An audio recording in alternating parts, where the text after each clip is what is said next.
Des Sang-Froid et les Imagitateurs du JDR présentent.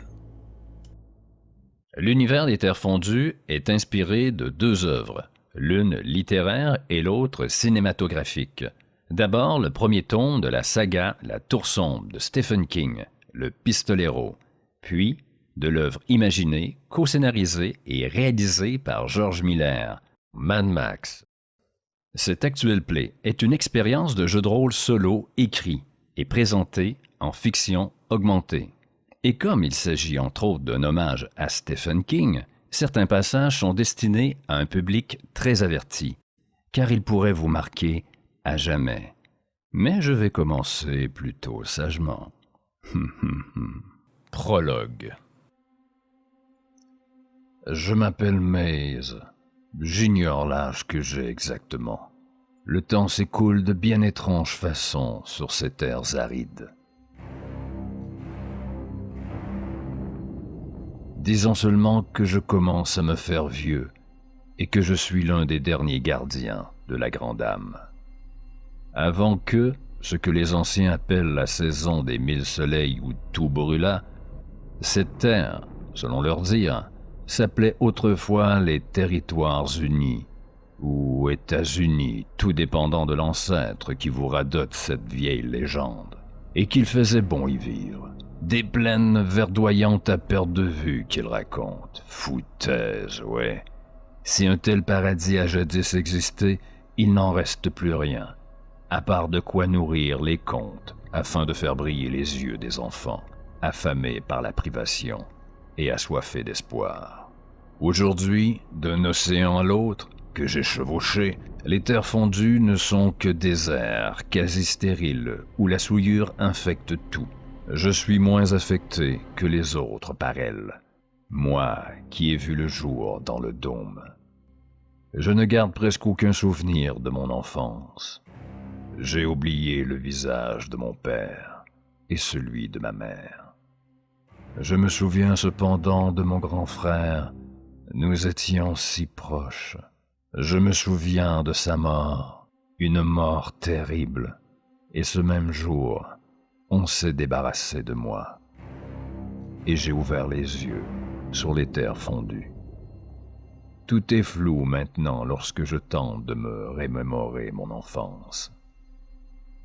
Et vous, si c'est une histoire écrite dans le sang, la souffrance et l'horreur que vous cherchez, c'est ce que vous aurez, bande de vautours. Car cette histoire, c'est la mienne.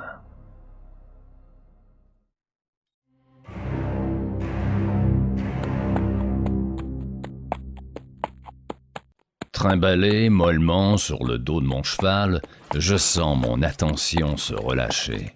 Le rythme régulier du martèlement de ses sabots sur le sol aride, combiné à sa lente respiration, tisse un voile de sommeil devant mes yeux. Si ce n'étaient des chansons de fouille-merde, il y a longtemps que je me serais endormi. C'est à boire, à boire, à boire, c'est à boire qu'il nous faut. Voyons un peu le caractère et l'apparence de mon compagnon fouille-merde grâce aux cartes Muse et Oracle. J'ai tiré 63. Je choisis se curer les dents sans arrêt, protéger quelqu'un et exubérant. Pour le reste, l'apparence, improvisons un peu et inspirons-nous d'une image. C'est à boire qu'il nous faut. Ferme-la, fouille-merde. La gorge trop sèche, ma voix meurt, pratiquement au bout de mes lèvres gercées. Mais à voir l'air faussement outré de fouille-merde, j'évalue qu'il a saisi l'essentiel de mon message. Le silence, enfin, presque. Nos gourdes sont vides, Maze, rajoute-t-il en faisant sautiller ses 68 kilos étirés sur une longueur d'1,88 m. Le soleil de plomb qui brûle l'air autour de nous a peine à le débusquer pour dessiner son ombre au sol tant il est frêle. Fatigué de sa vue, je détourne mon regard pour le poser au loin. L'horizon a une dimension d'éternité avec ce paysage désertique au faible relief, composé de dunes, de rocs et de désolation à perte de vue. Le village est à 4 heures d'ici, dis-je. Économise-toi et ferme-la, tu veux? Un vœu pieux, étant donné la grande gueule de fouille-merde. Mais un homme a bien le droit de rêver, non? Tout ce que je peux t'offrir pour l'instant, c'est une petite pause. Je n'y crois pas. Je n'ai pas eu le temps de finir ma phrase que Fouille-Merde se laisse tomber dos au sol à côté de Joker, mon cheval. Wow! Joker s'immobilise.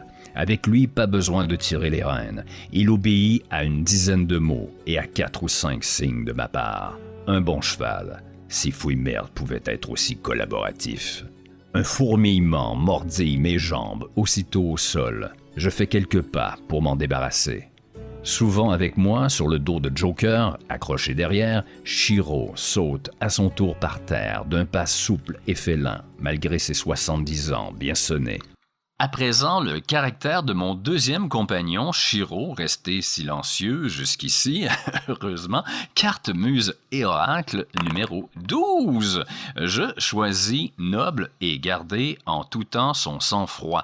Pour l'apparence, je vais y aller aussi d'une image. L'exercice est l'oxygène du corps et de l'esprit, Décrète Shiro en s'étirant avant de faire quelques pompes, le nez dans la poussière. Le vieil homme aux traits asiatiques et ses 1000 conseils. Comme toujours, je fais mine de ne rien avoir entendu et je m'écrase à l'ombre d'un arbre mort et momifié depuis ce que les anciens appellent la saison des 1000 soleils. D'un geste, j'autorise Joker à fouiller les ombres qui entourent le haut monticule de pierre sur lequel j'appuie mon vieux dos. Il y aura sans doute de l'herbe du diable.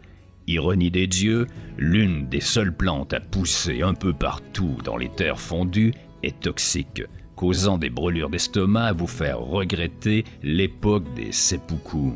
Si vous en fumez, elle vous apportera d'abord de doux rêves, puis les cauchemars viendront bien assez tôt, et ensuite la mort, après un certain temps à respirer ces toxines. D'un simple toucher, l'herbe du diable provoque également des démangeaisons à vous soutirer des larmes. Pour Fouille-Merde, ce fut des jours et des jours de lamentations et de cris de fillettes. Nourrir Joker avec l'indigeste herbe du diable fut une idée de Shiro. Sans cela, mon cheval aurait eu tôt fait de finir dans ma casserole. Non seulement cet animal est un objet de convoitise pour voyager, mais en ces temps de misère, il constitue davantage une source de nourriture pouvant rassasier un homme pendant des semaines. La transition fut longue et pénible pour Joker, pauvre cheval.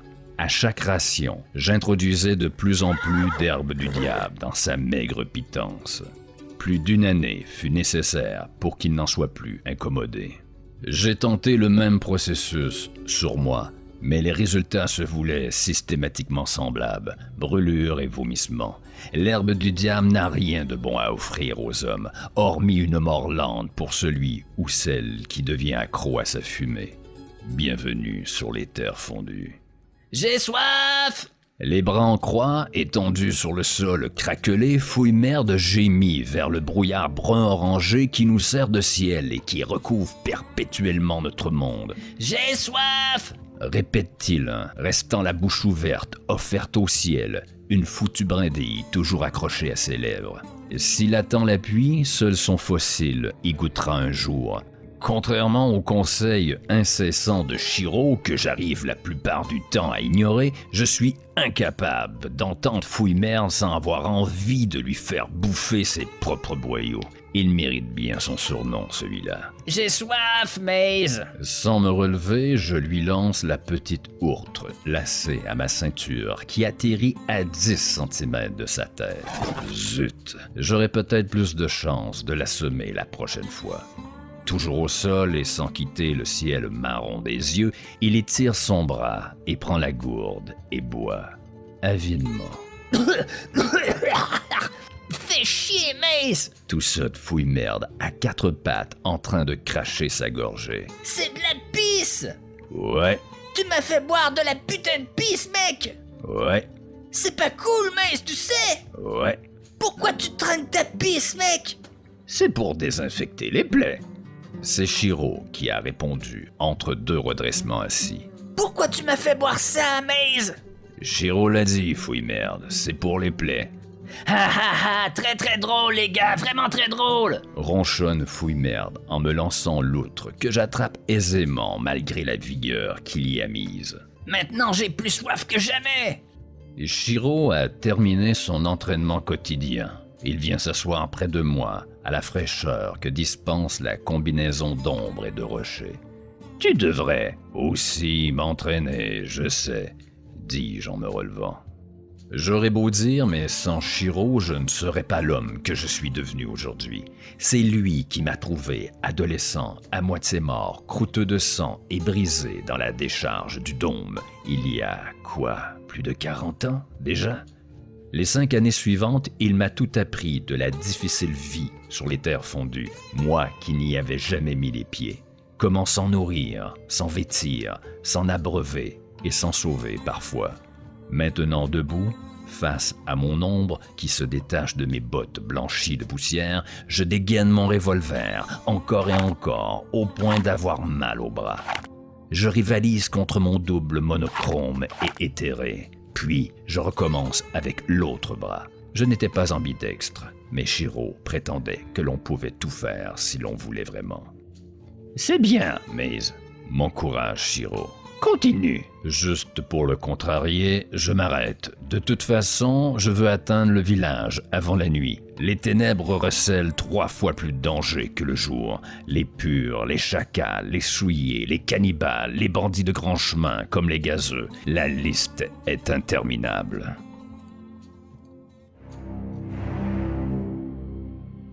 Quelques minutes plus tard, à nouveau à hauteur de cheval, nous passons devant un amas de pierres et de briques, une forme plus ou moins réussie d'une maison qui se dresse tant bien que mal sur notre droite.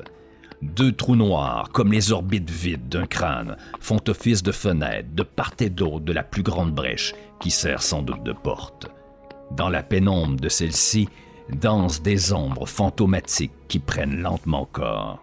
Les silhouettes d'une femme et de 2 gamins, lui serrant chacun une jambe, se dessinent peu à peu alors qu'ils sortent des ruines d'un pas traînant.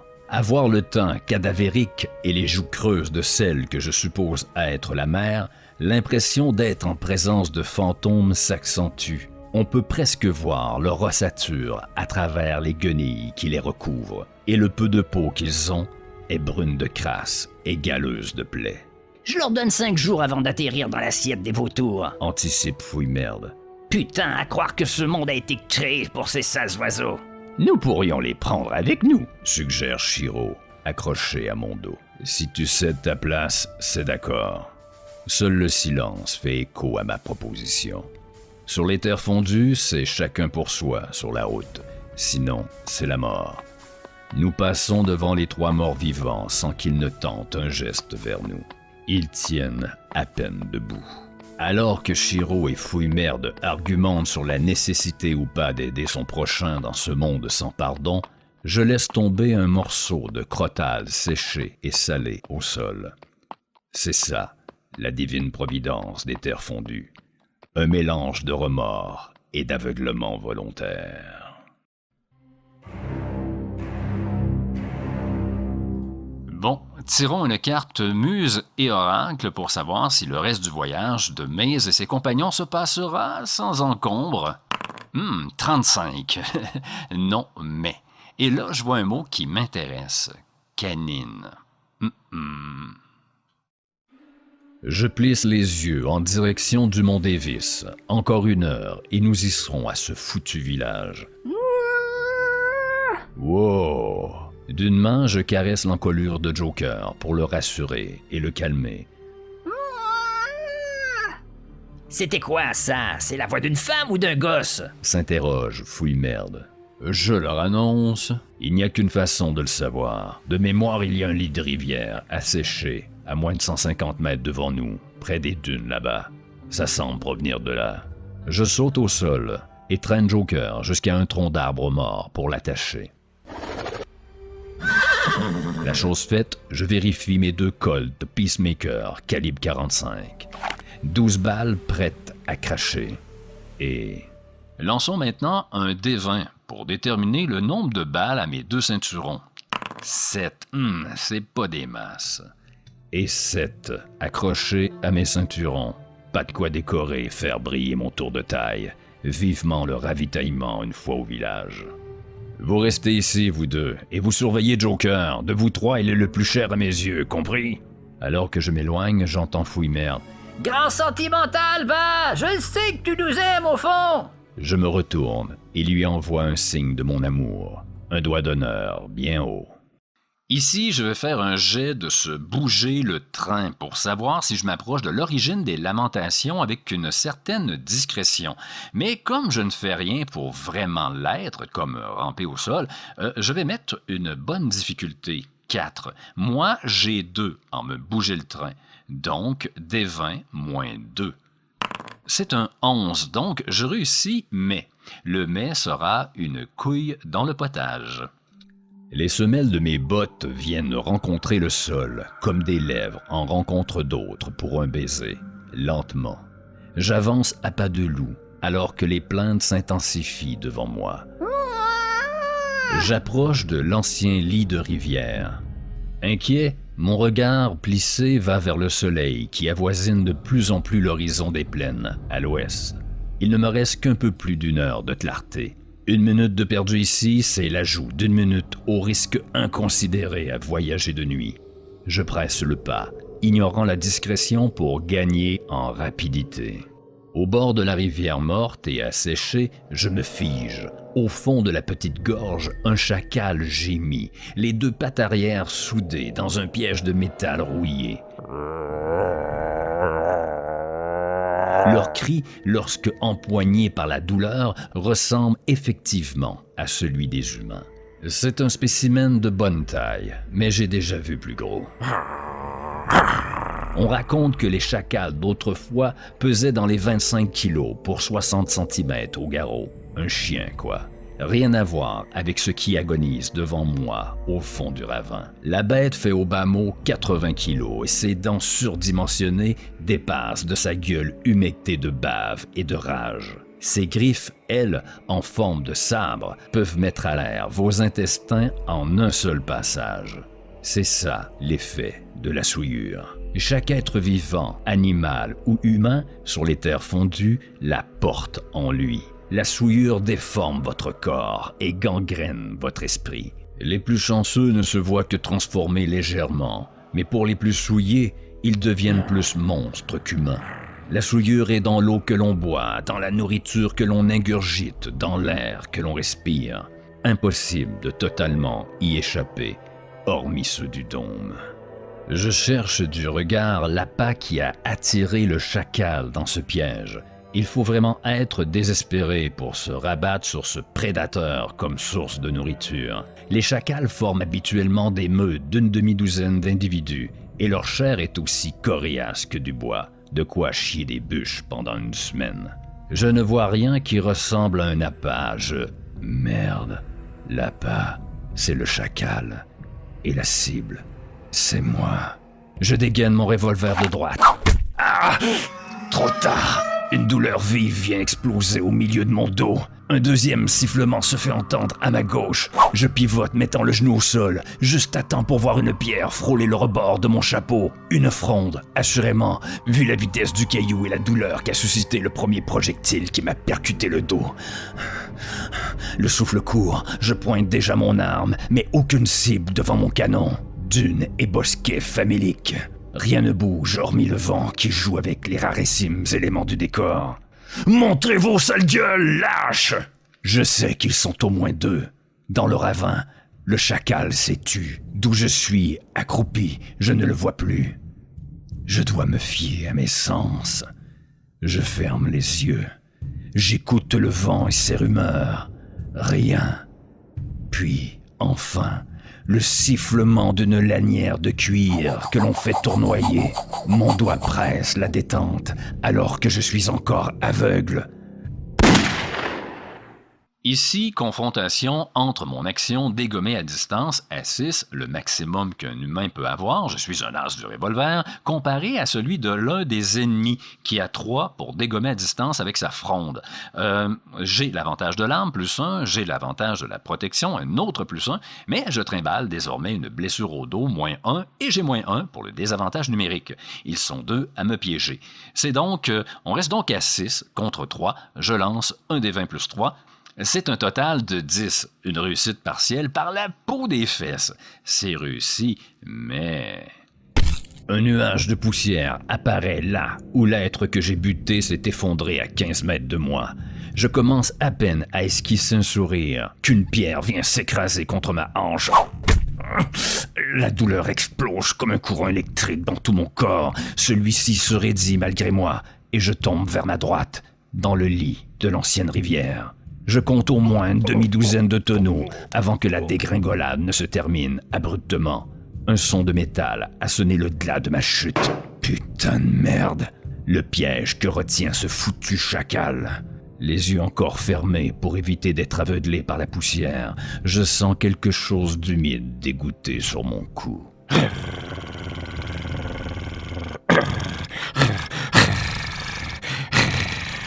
Mes doigts s'ouvrent et se referment sur le vide. Dans ma chute, j'ai perdu mon revolver.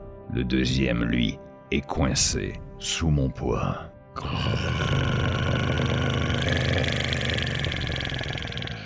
J'ouvre les yeux. Nos regards sont plongés l'un dans l'autre. La bête contre l'homme, l'instinct animal du prédateur contre l'instinct de survie de la proie que je suis. Le regard jaune du canidé semble sonder mon âme. Je ne scie pas, je ne respire plus.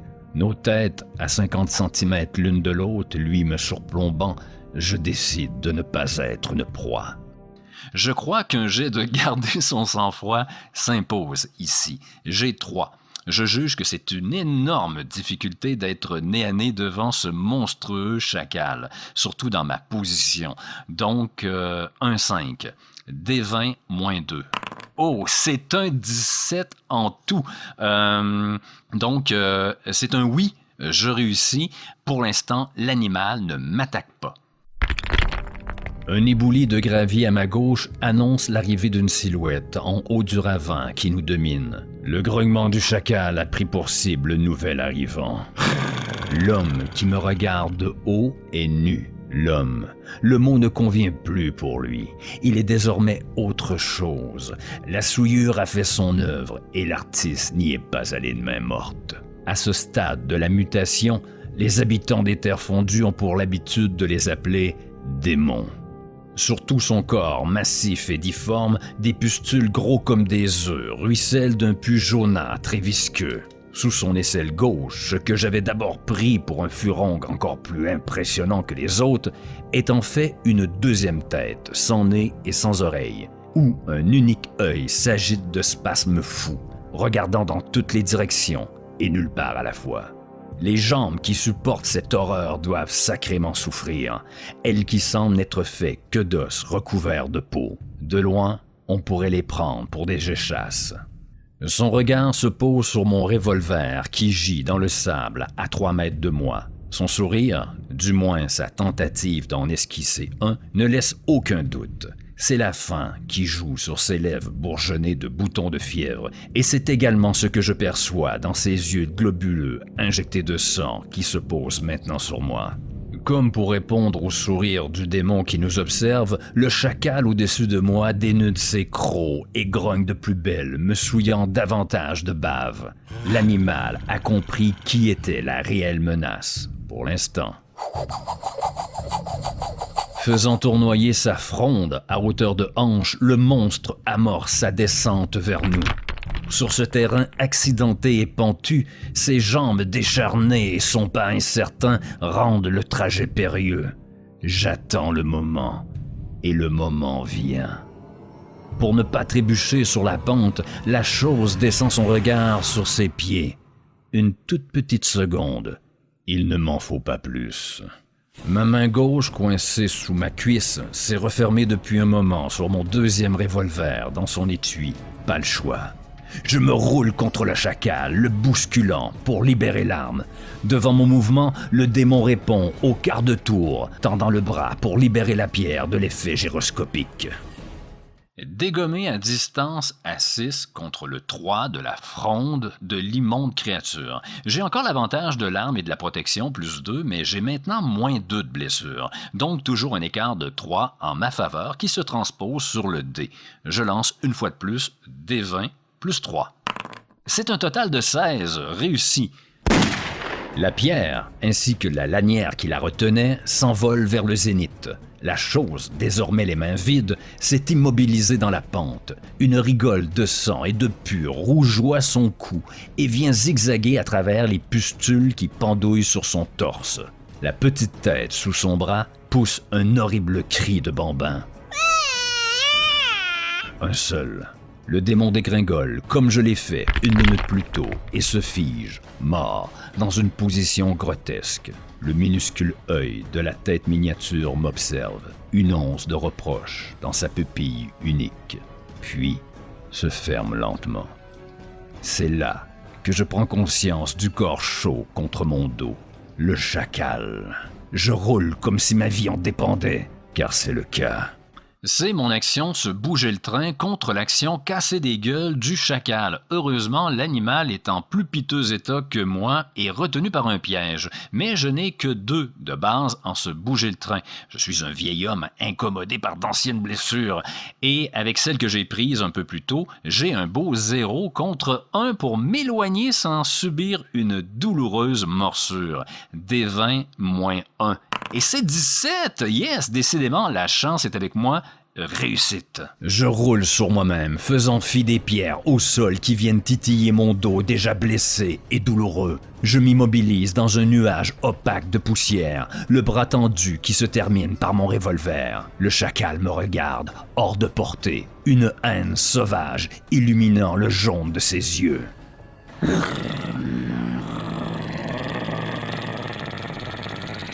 Mon regard glisse vers les 2 pattes arrière de l'animal où les dents d'acier du piège disparaissent profondément dans ses chairs. L'angle de la patte arrière droite va à l'encontre de la nature. Je suis désolé, vieux.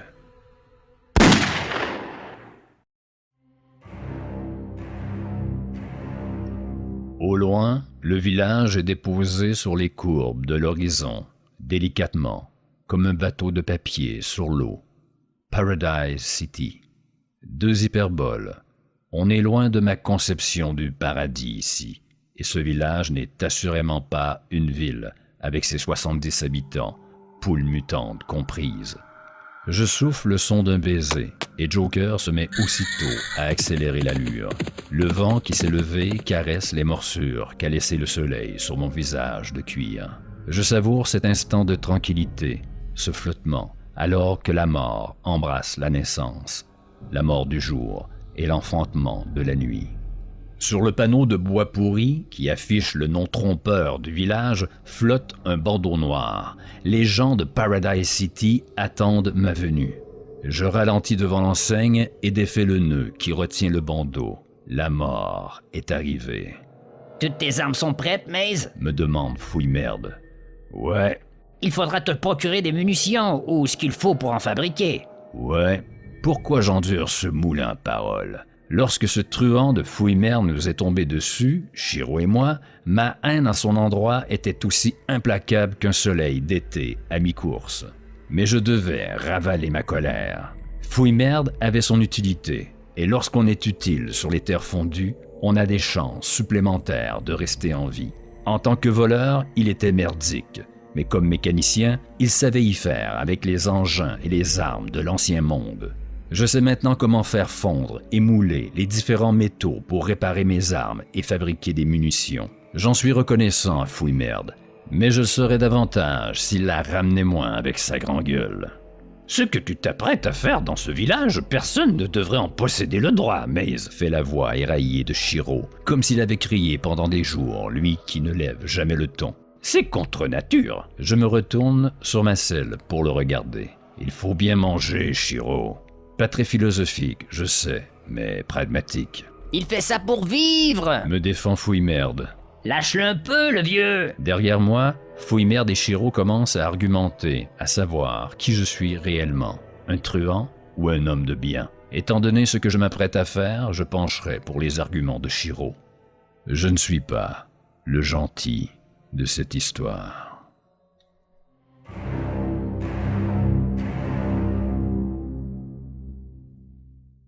Ah, le Play Toulouse en moi a souffert un peu avec tous ces bons jets à la fin, mais bon, c'est les dés qui parlent, c'est la loi des dés. Voilà, c'était le premier épisode des Terres fondues. J'espère que ce premier pas dans cette expérience vous aura plu. Pour moi, c'est tout nouveau. J'explore comme d'habitude avec les imagitateurs et je sens bien que je dois apprivoiser la bête. C'est un mode de jeu que je ne connaissais pas du tout. Aussi, donner vie à un texte écrit, je m'en rends bien compte, là, c'est un métier, comédien de doublage, ce que je ne suis pas du tout, mais dites-vous qu'il y a déjà une nette amélioration là, à l'enregistrement de l'épisode 2. La fréquence des sessions, elle. Présentement à la table physique, on joue dans la romantique avec NJ aux commandes. En distanciel, on fait du Star Wars, du DC. Le jeu de rôle solo, pour moi, c'est une belle découverte, là, mais je n'ai que 2 bras, une bouche, donc je m'attends à un épisode aux 4 semaines, vu tout le travail que ça représente après l'écriture. Mais n'ayez crainte, chaque fois, nous débuterons par le traditionnel « précédemment » dans les... J'ai plus de voix, j'ai trop fait de doublage. « Précédemment, dans les terres fondues ». C'est déjà mieux un peu. Dites-moi, selon vous, qu'arrivera-t-il dans ce village de Paradise City? C'est ce que nous découvrirons dans l'épisode 2.